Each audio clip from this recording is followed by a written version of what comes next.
Hi, I'm Peter, and I'm going to do a walkthrough today of one of my due topics paper questions for AQA this summer.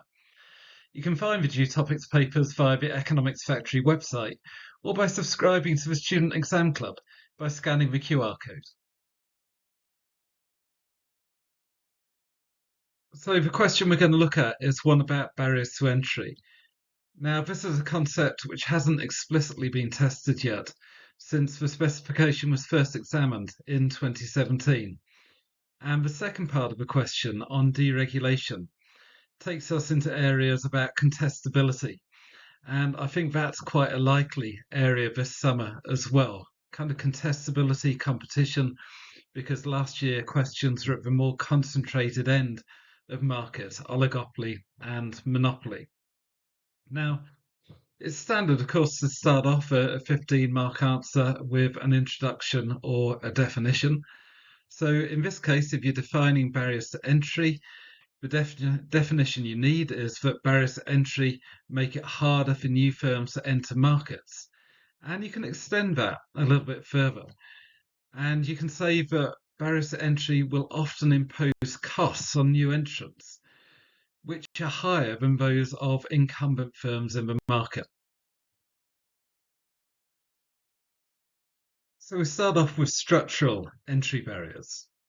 And these are entry barriers associated with the economies of scale, which are available to firms in the market, especially technical economies of scale. So, economies of scale are long run reductions in average cost of production as the firm grows in size. And technical economies are those associated with the production and distribution process.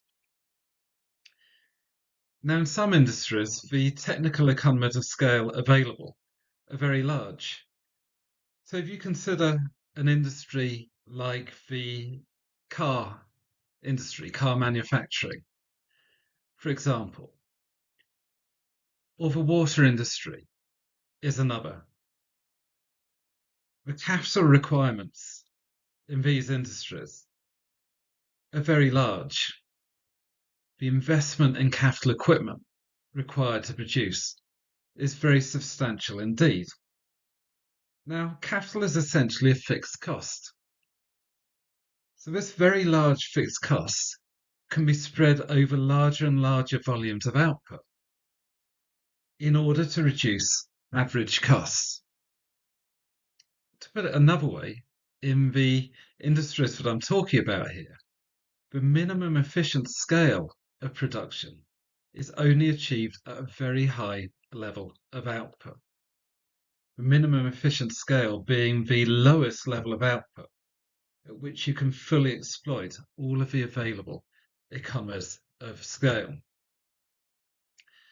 Now, it's going to be difficult for new entrants to market to produce a high enough level of output to gain the same economies of scale that are enjoyed by incumbents.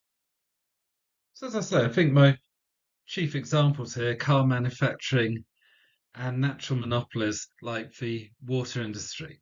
It might be worth you pointing out to the examiner, but in car manufacturing, sometimes manufacturers collude on the design of a car so that they're able all to produce subtle variations on the same car. This happens with Toyota and Citroen and Peugeot with their small cars, for example. Their small cars are actually very, very similar to one another because they've been designed together. And that enables the costs of research and development of the new model to be spread over a large volume of output to achieve the economies of scale. Moving on to strategic entry barriers. These are artificial barriers to entry, which are built by incumbent firms, those firms already in the market, to protect themselves from new competition. And there are quite a number of different examples of strategic entry barriers. We're just going to discuss a few that you might want to use in your essay. And we'll start off with the idea of incumbent firms having a large promotional budget for branding. This is one which I think applies in the cola industry, which is essentially a duopoly between Pepsi and Coca-Cola, with quite a few smaller colas on the fringes of the market. So heavy expenditure on branding is probably something which new entrants to the market are not going to be able to match. And when you think about it, new entrants to the market may face the problem that they've got to build a brand in the first place. So that's the idea that they may face higher costs here than the incumbents because they'd have to spend more money on promotion and branding than the incumbents actually do. So think about what promotional and branding expenditure does. If successful, it's going to enable a firm to increase its demand. And we see that in the diagram as demand increases from D1 to D2. But it should also give firms more brand loyalty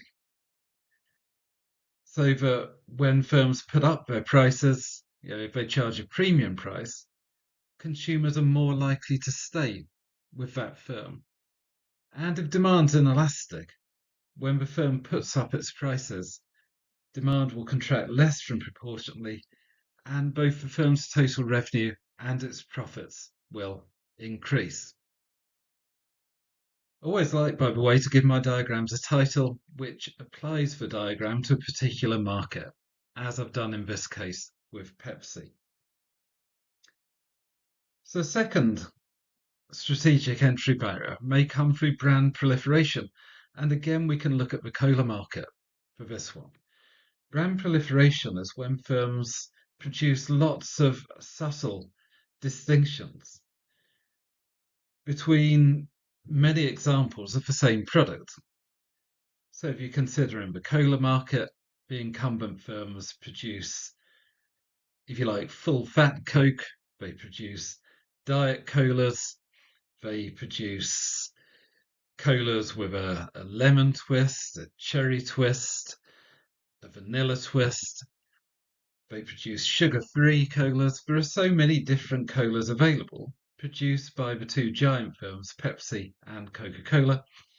And this is blocking out all the niches in the market. Pepsi and Coca-Cola do not want new cola firms arriving in their market to serve a niche which the two giants aren't currently serving.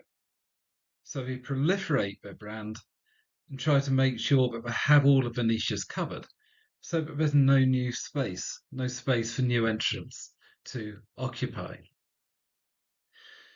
Another strategic entry barrier that sprung to mind today is full line forcing.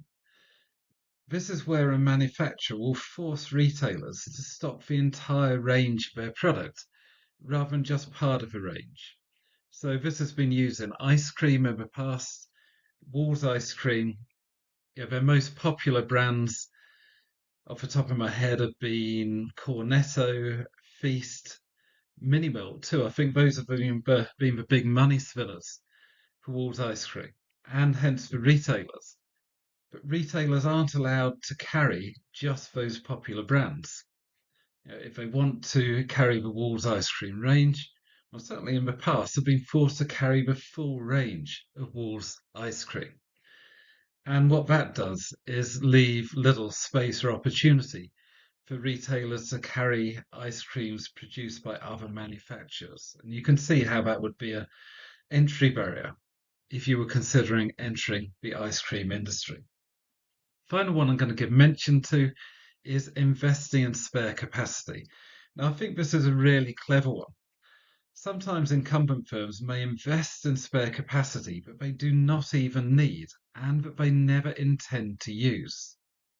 Why? Well, because it could send out a signal to potential new entrants. Don't come into our market, because if you do, you can see the capacity we've got. We could potentially flood the market with cheap products. We could fight a price war against you if you decide to enter. So the message is, don't even think about it. Don't enter our market because you're going to be faced by a price war if you do. Okay, now I haven't got, I'll be honest, I haven't got a good example to give you of this because apart from anything, it's quite a subtle strategy and one which would be difficult to prove. But clever, it most certainly is. Okay, and finally, we're going to take a look at statutory entry barriers. These are the entry barriers which are put in place by law. They're legal entry barriers. We look towards regulation first. Now, you'll likely know that regulation are rules which restrict the conduct of either consumers, or in this case, restricting the conduct of firms. Sorts of things I've got in mind here are regulations that firms must comply with as regards the health and safety of their workforce.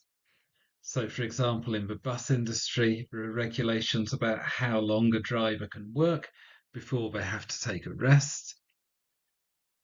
Of course, environmental regulations as well, regulations about emission levels from factories, for example. Sometimes regulations are there to protect the consumer. One example that's springing to mind is in financial services, where the Financial Conduct Authority insists that financial service providers have certain protections in place in order to make sure that the consumer doesn't lose their money.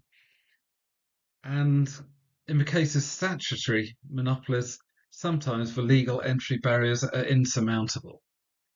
Only one water firm, for example, is allowed to supply water and sewerage services in each area. For example, Severn Trent Water in the Midlands. And then we turn towards patents. So patents give firms temporary monopoly power when they've innovated, when they've come up with a new product. This is particularly common in the medical drugs industry, where there's a huge research and development expenditure required in coming up with a new medical drug. Now, of course, firms doing that is a socially useful thing. And in order to encourage them to do that, it's necessary to allow them a period of monopoly power so that they can make a decent return on their investment in research and development. Now, which firms are going to put funding into research and development if they think that immediately that they successfully find a new drug, other firms could simply copy it? Yeah, that simply wouldn't work. So firms are offered a patent for a period of time when they come up with a new drug, and that's going to provide a legally insurmountable barrier to entry, a large statutory barrier to entry. So as you talk the examiner through all of that, remember the importance of your analysis. Your job is to explain to the examiner in detailed steps. Back that analysis with examples. This is your application, and it's really important. You're unlikely to get beyond about 12 or 13 out of 15 unless you've got examples to support your analysis. So we're going to move on to the 25 marker in a moment. Quick ad, if I may, for our AQA Student Exam Club. As a member, you'll get access to our due topics papers for 2026, but so much more. Just have a look at everything we've got to offer. It's there on screen for you now.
Okay, so we move on to the 25 marker now. Evaluate the case for significant deregulation of markets in the UK. Emphasis on that word significant, that's going to be important, especially when we come to the conclusion. So first of all, you clearly need to know what deregulation is. So it's the removal of regulations, of course. We can also see it as removing the statutory entry barriers to markets. And we can extend that a little bit further, because if we remove the statutory entry barriers to markets, then we make markets more contestable. Okay, so you'll know, I'm sure, that a contestable market is one which is open to new competition. A contestable market is easy to get into, it's easy to get out of, and removal of regulations will make markets just that bit more contestable. Now, just having a think about styles of introduction, many candidates will quite legitimately just give definitions as their introduction and move into the main part of the answer. That's absolutely fine. My own preference is to anticipate the conclusion. So, having introduced a key term like deregulation, I might say something along the lines of the case for significant deregulation of markets in the UK is strong, or that it's not strong, depending which way I'm going to argue it. And this signposts to the examiner the direction that I'm going to be taking in my answer. I think that's useful, but of course you've got to have planned your answer carefully if you're going to say right at the outset what your conclusion is going to be. So moving into the main body of your 25 mark answer, I suggest using paragraphs which start with one potential benefit of deregulation is, or one potential cost of deregulation is. And we're looking to have two or three main paragraphs like that, where you're going to analyze fully, so doing your links in chain analysis, and then you're going to evaluate the point. So before we do our first potential benefit, just look at the diagram on screen. Very common, of course, for students to need to draw a monopoly diagram in an exam answer. So start off, get your axes in place, price and quantity. Then put your revenue curves in. Remember to make sure that the marginal revenue curve is twice as steep as the average revenue. I find it helpful then to put the average cost curve in, remembering to put its bottom point, tuck the bottom point of the average cost curve somewhere between the two revenue curves. And that guarantees that at the point where MR equals MC, you'll get a supernormal profit. Okay. Next thing to go in, of course, is your marginal cost curve sponsored by Nike. Always been glad that Nike got the sponsorship deal and not Adidas. That would have caused us all sorts of problems. So marginal cost sponsored by Nike goes in. Remember to have it going through the bottom point of the average cost curve. Profit maximization there then is where MR equals MC. That gives you quantity QM. Read up to the demand curve to get the corresponding price PM. That's profit maximization. Okay. For this particular diagram, though, we're going to be looking at something called entry limit pricing, which may involve firms choosing to make only normal profit. That's where AR equals AC. So the corresponding quantity there is PEL there, price entry limit, and QEL. Okay, so let's just think about a chain of analysis there. We're going to say one potential benefit of deregulation is improved resource allocation. And then we continue that by saying that deregulation involves removing the statutory entry barriers. We can say that this means that the market becomes more contestable. Now, because the market has become more contestable, it's now the case that the threat of new entry can change the behaviour of incumbent firms. for firms who are already in the market. For example, incumbents may avoid making supernormal profit in order to avoid incentivizing new entry to the market. Thus, they price at normal profit level, where average revenue equals average cost, charging price PEL with quantity QEL. Next step in the chain is to say that this is a higher output and lower price combination than that suggested by traditional theory, where firms profit maximize at MR equals MC with quantity QM and price PM. So the benefit of this is that we see higher levels of consumer surplus and we see improved resource allocation with the outcome closer to the allocatively efficient outcome, which is where price equals marginal cost. Okay, moving on to your evaluation of that point. I always suggest doing the evaluation in a separate paragraph. I think that's a good discipline for you. If you do your evaluation at the end of your paragraph of analysis, there's just a danger that you'll make your evaluation quite brief because it will still look like a chunky paragraph alongside your analysis. I think doing your evaluation in a separate paragraph usually will force you, compel you to evaluate more fully, and that's a good thing. So after our paragraph of analysis, let's leave a line and then do a paragraph of evaluation. And the sorts of things you're going to be looking at here.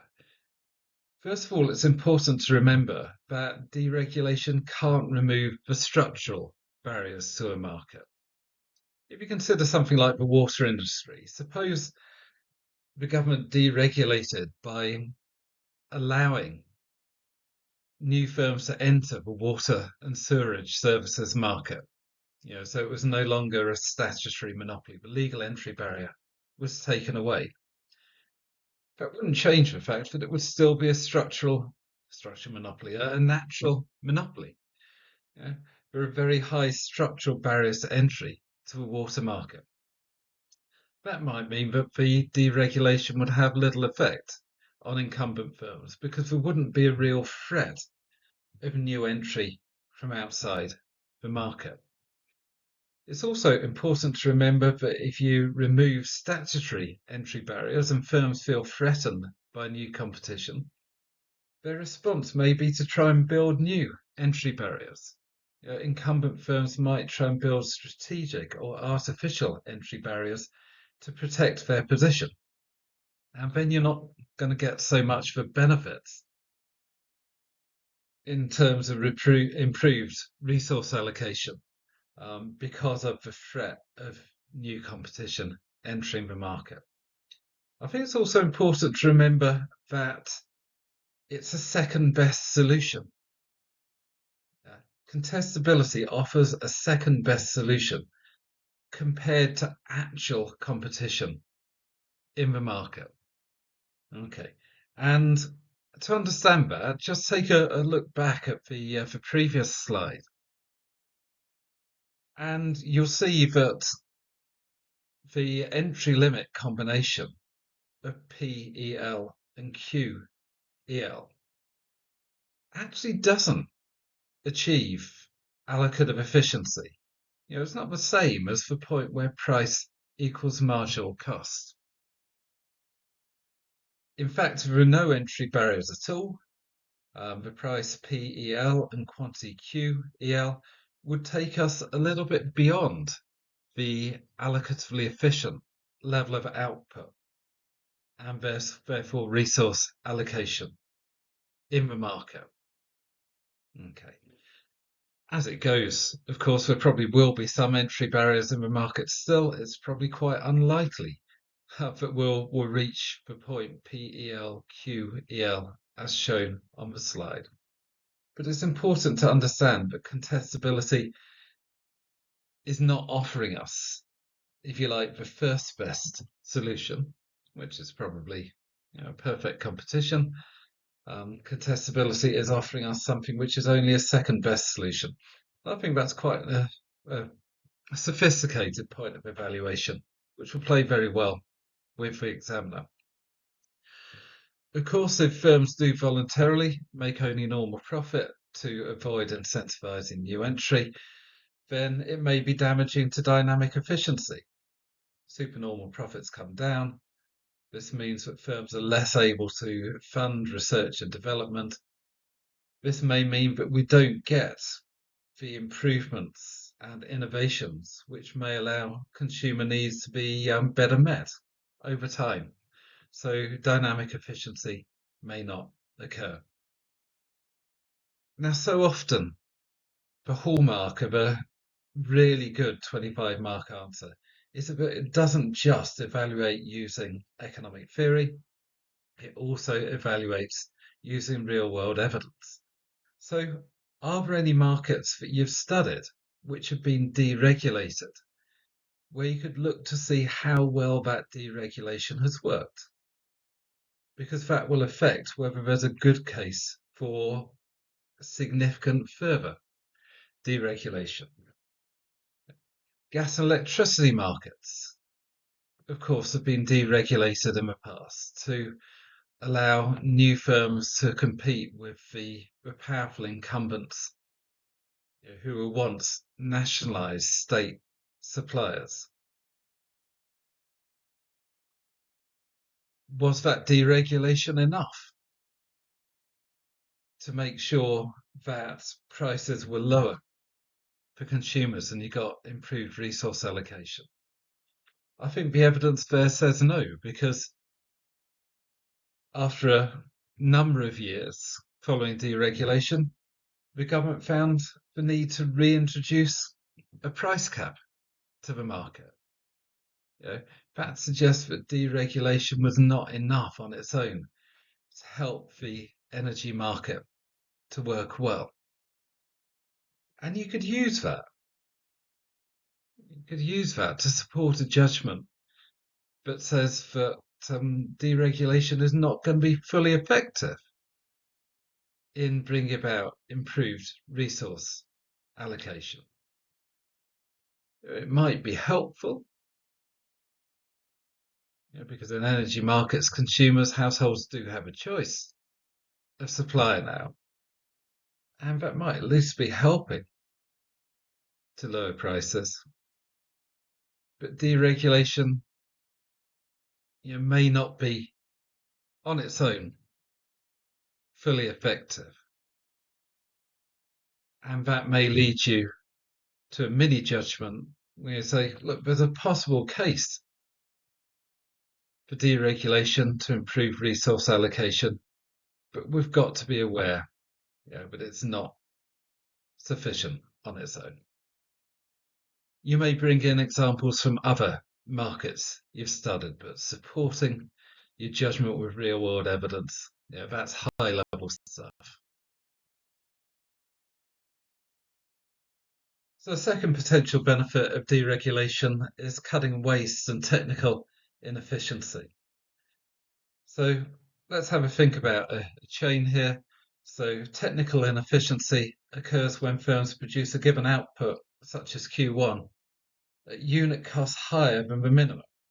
So, for example, AC2 rather than AC1. And this technical inefficiency occurs due to waste in the business.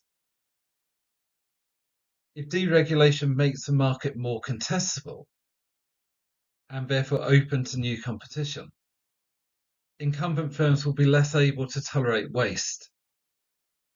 And the reason for this is that if they have waste in the business, there's a danger they're going to be undercut by potential new entrants.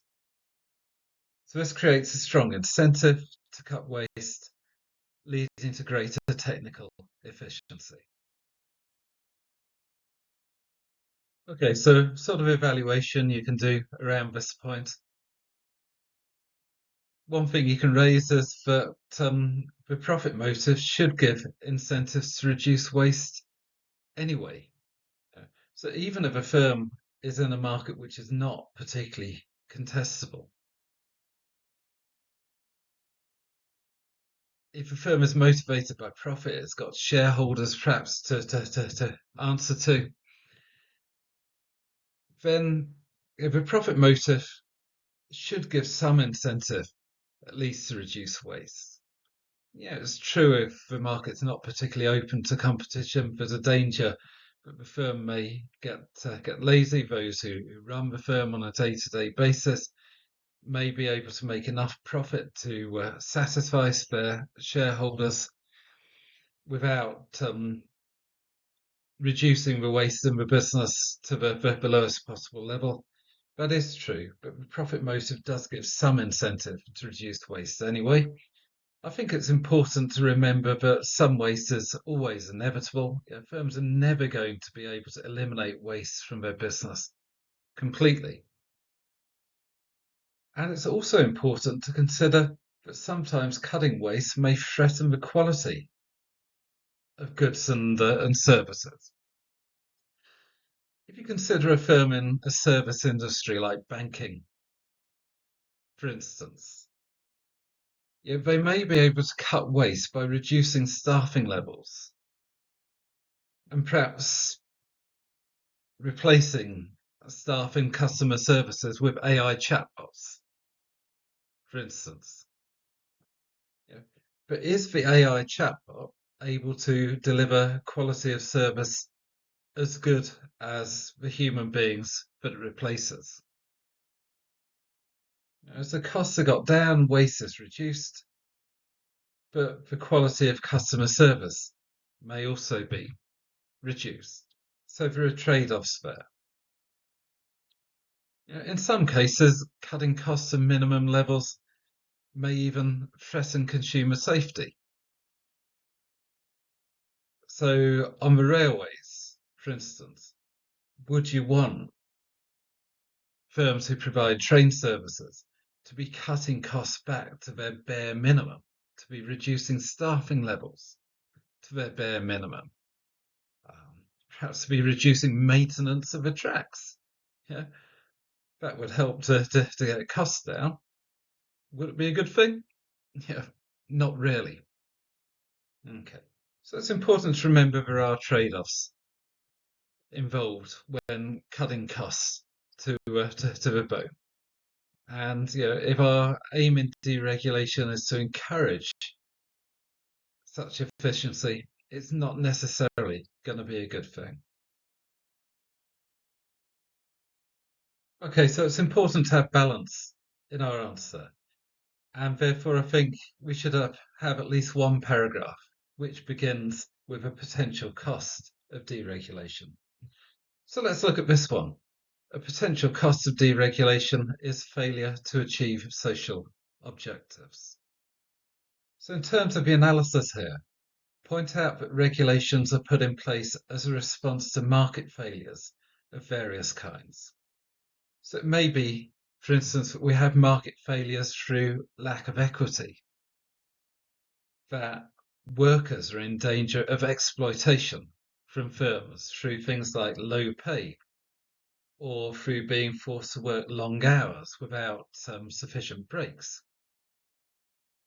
So in response to that lack of equity, the government puts regulations in place, things like regulations on minimum wages and regulations on the hours which workers can be forced to work, regulations to protect health and safety at work, and so on. Regulations are introduced in response to other market failures as well. Regulations are introduced in response to negative externalities in production in order to ensure that as a society we can meet our environmental objectives. Regulations are introduced to protect consumers. So, for example, to prevent them from exploitative pricing. We might have maximum prices in some markets with a view to ensuring that goods are affordable. We have regulations to protect quality of service to consumers and so on. Okay, so with various market failures where regulations are introduced for a reason. And you might argue that those regulations are helping to achieve social objectives and that there would be a danger in deregulation. So, moving on to the evaluation of this point, one thing I think I might observe in evaluation is that there may be equity efficiency trade offs. So, some of the regulations we introduced, or governments have introduced, are there for purposes of protecting equity, and it's possible by removing them, but we could improve the efficiency of markets so that firms will be less wasteful in their resource use and also, of course, improve resource allocation that we looked at earlier on. But there's a danger here that if we remove regulations to make things more efficient, then things become less equitable. I think we probably need to point out that some of the social objectives which regulation is designed to serve are really important. Some of the regulations are absolutely vital. Are we really going to want to be removing regulations that protect health and safety at work, for instance? Are we really going to want to be removing regulations that help us to meet our climate change targets? That's questionable.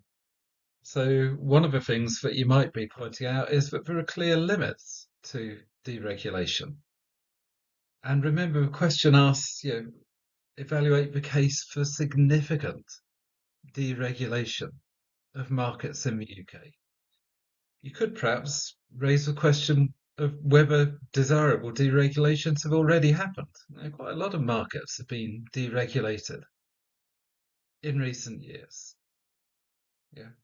Perhaps there is a little scope for further significant deregulation. And that could help to inform your judgment. You might be arguing that in order to ensure we achieve our social objectives, that actually it's important that deregulation doesn't go much further than it's already happened. Okay, so we end appropriately with some thoughts about your conclusion. Pay attention to the conclusion test. So first part of that is that if the examiner reads only your conclusion, then the examiner should know what the question was. And the easiest way to satisfy that is to state your judgment in the first line of your final paragraph using the exact wording of the question. Second part of a conclusion test is the examiner should be able to write your conclusion for you if they've read the rest of your answer. I think by and large that's true because you will have argued in the rest of your answer towards the conclusion that you're going to reach. So thinking about this particular question, my first line, if I was answering this question, would be in conclusion, or in summary, or in final judgment. The case for significant deregulation of markets in the UK is not strong. It would be fine for you to argue it the other way, to say that the case is strong or that it's convincing, as long as you're able to support that. Okay. But my judgment would be that the case isn't strong. Okay. Now I'm going to give the reasons that I've reached that judgment. And I'm probably going to prioritize them because that's another form of evaluation. I'd say the most important reason for this is that our existing regulations are there to meet important social objectives, such as protecting workers and helping to limit CO2 emissions. And that deregulation wouldn't be desirable if it involved not responding to the market failures that those regulations currently help to tackle. I would further support this by saying that a secondary factor is that there are limits to the benefit that deregulation can bring. Yeah, but deregulation can only remove statutory barriers to entry. And in many markets, there are high structural entry barriers that might mean that the market isn't particularly contestable anyway. Firms may respond to deregulation by introducing new strategic barriers to entry.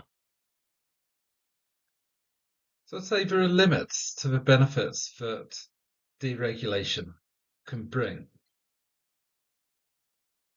And then I clinch the deal by saying, well, yeah, we've already done a lot of deregulation in the UK. Yeah, perhaps the desirable deregulations have already been carried out.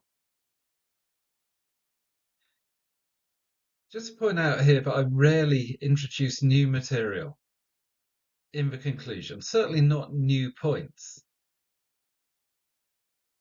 because certainly not introduce new points on which you base your conclusion.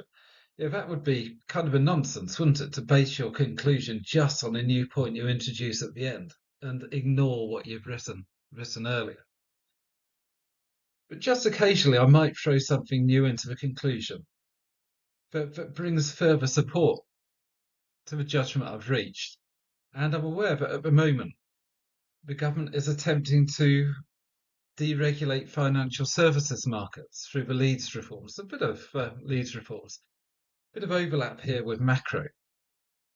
But I think I might come in at the end by saying that the case for not significantly deregulating markets further in the UK is exemplified by the possible deregulation of financial markets at the moment.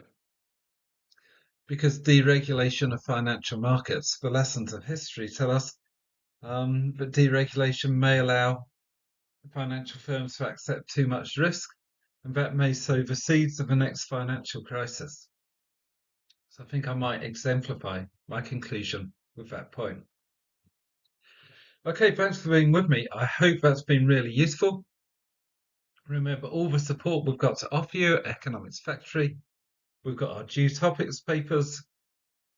We've got our model answers to every past paper question since 2017. We've got my revision guides. You can go and look for them at Economics Factory, or you can gain access to them for the next few months with a membership of our exam club, which will run until after your final exam, paper 3 in the summer. Okay, very best of luck with everything. I hope it's going to go brilliantly for you.